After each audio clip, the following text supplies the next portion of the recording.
오늘 여러분께 말씀드릴 주제는 우리는 조용히 살면 안 된다는 것입니다. 크리스찬인 것을 숨기고 살거나 아니면 그냥 소극적으로 살거나, 그것은 집에서, 가정에서도 마찬가지고 학교에서도 마찬가지고 또 직장에서도 마찬가지고, 저는 숨기고 살 때가 많이 있었습니다.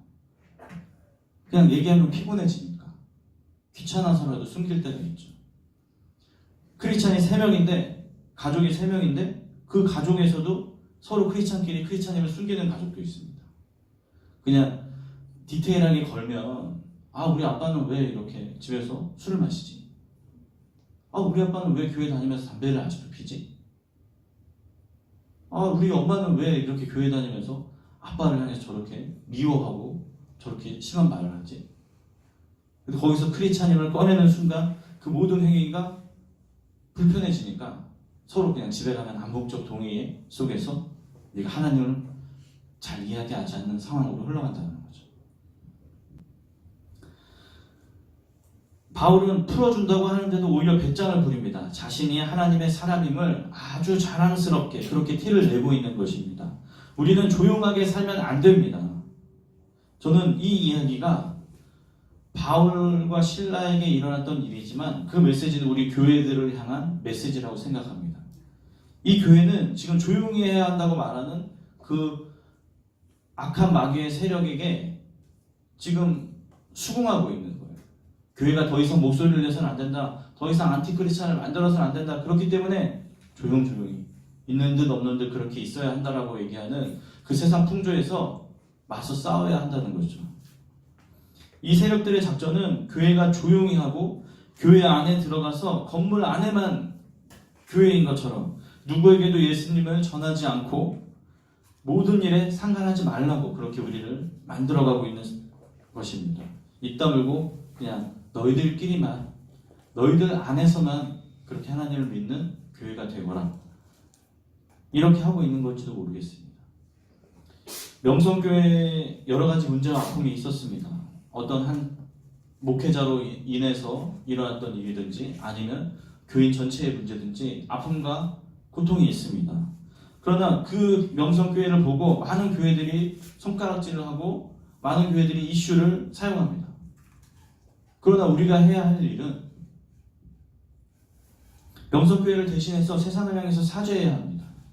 우리의 몸으로, 우리의 입으로, 우리의 행동으로 교회가 그렇지 않다는 것을 보여줘야 됩니다. 침묵하고 조용히 있고 그 일을 덮어서 교회에 안 좋은 영향력을 끼치는 것을 덮으려고 해서는 안 됩니다. 인정하고 그런 교회도 있지만 우리 크리스찬들은 다르다, 하나님을 제대로 알고 있는, 제대로 믿고 있는 크리스찬들은 다르다라는 사실을 세상 가운데 선포해야 합니다.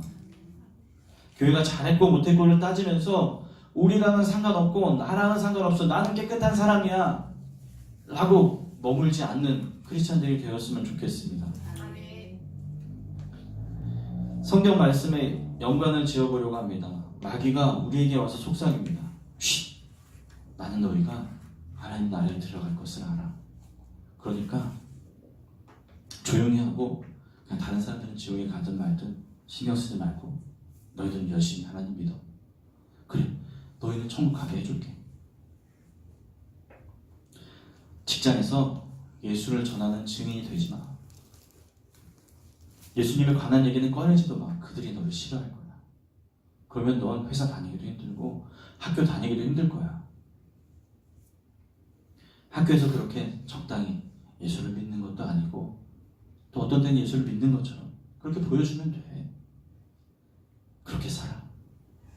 이렇게 우리 귀에 속삭이고 있을지도 모릅니다.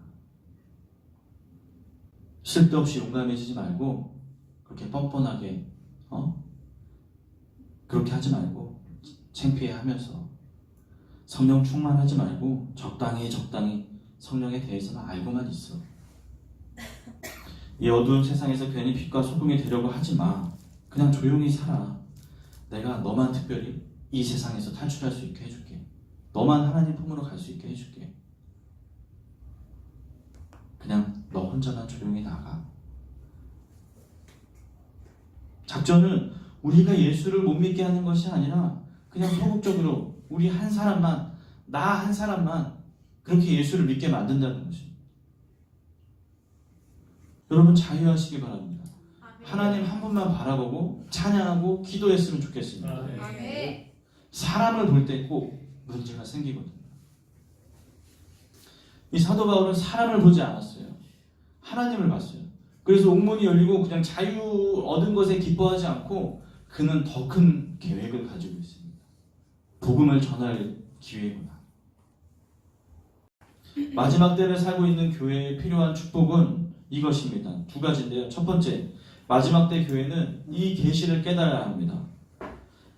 무엇이냐면 마지막 때에 하나님 마지막 때 이 시대가 하나님의 백성에게 영향을 주는 것이 아니라 우리 하나님의 백성이 마지막 때에 영향을 끼쳐야 한다는 것이에요. 아멘.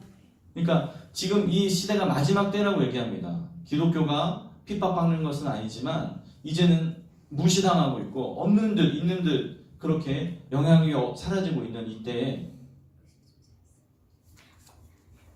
우리가 그들에게 영향을 끼쳐야 한다는 거예요.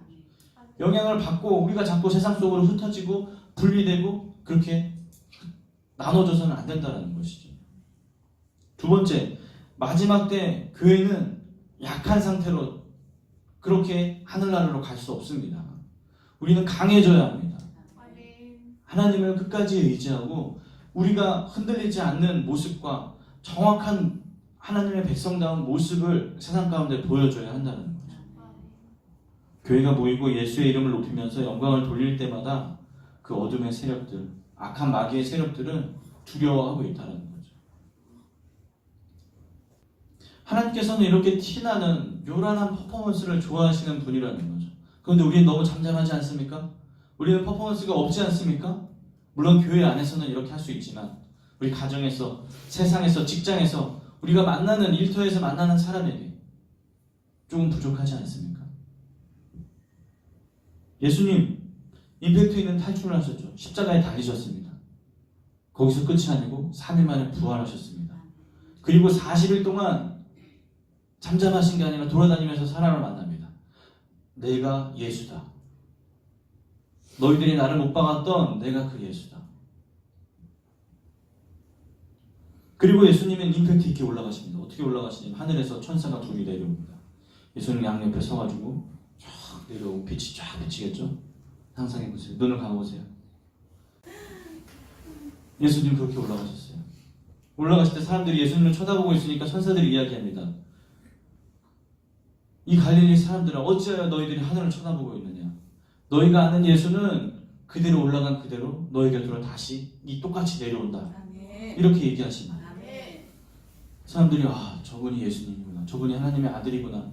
진짜로 믿게 되는 계기를 강력하게 보여줬다는 거죠. 여러분 오늘부터 고민하시기 바랍니다.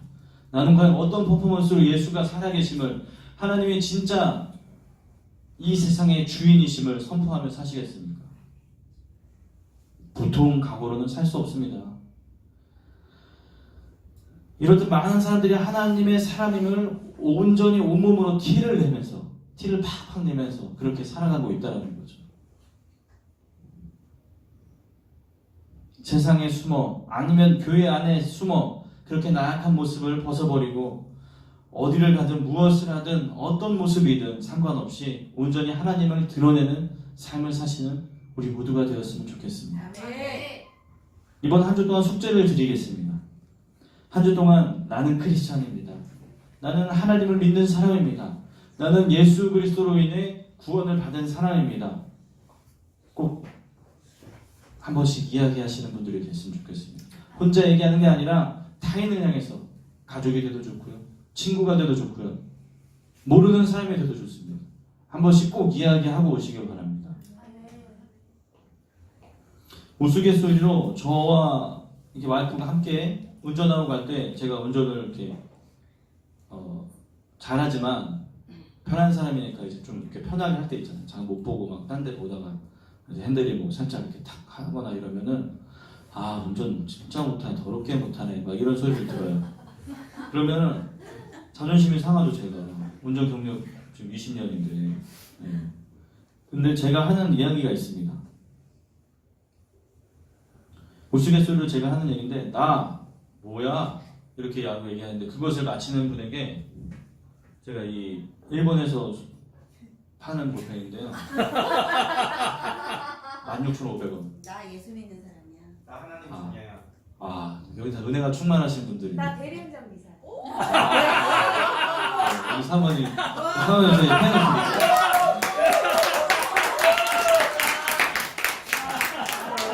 창피하지만 저는 제가 은혜가 그래요. 별로 충만하지 않아. 대신 지혜로우신 분이잖아요. 지혜로우신 분이잖아요. 네. 지혜와 아름다움을 경배하시는 분이잖아요. 제가 이렇게 얘기합니다. 운전 더럽게 못하네 이렇게 합니다. 야, 나 대리기사야.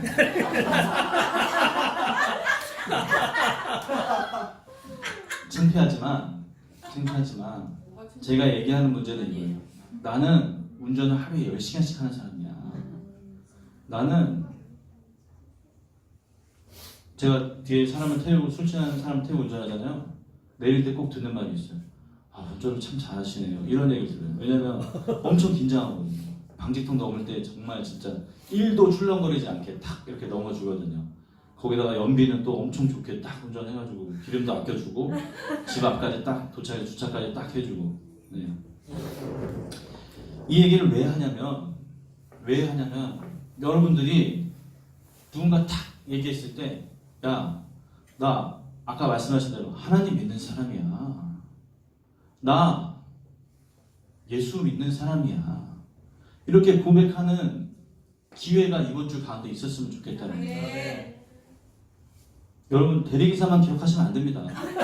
기억해서 지우고 나 하나님 믿는 사람이야. 이렇게 고백하셔야 한다는 거예요. 웃자고 이야기한 거지만 진지하게 한 주 동안 가족에게 직장에서도 나 크리스찬이야. 그렇게 선포하며 살았으면 좋겠습니다. 다음 주에 또 물어봅니다. 분명히 양심을 걸고 대답해 주세요. 나 대리기사 아니고 하나님 믿는 사람이야. 네.